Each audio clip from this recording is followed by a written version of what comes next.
we need an information and advocacy campaign. We're not promoting living donation. Hindi namin hindi namin ikaw ini-encourage na ibigay mo yung kidney mo during life.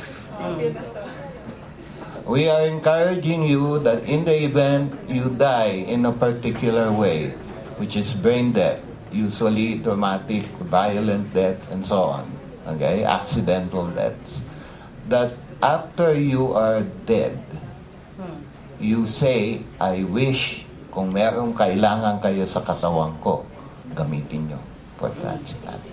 Yun yung pinopromote namin. We're not asking you to donate today or tomorrow. We're asking you to donate in your afterlife. The Department of Health has targeted about 38 hospitals nationwide to be upgraded into legitimate medical centers. Okay, mga gobyerno na ospital yan. And you are lucky that Corazon Locsin Montelibano Hospital is actually, I believe, the first one na nagkaroon ng release ng funds. Okay? Hindi ko alam kung ilang bilyon yung nakahanda na yan to upgrade hospitals all over the Philippines in the next 3 years.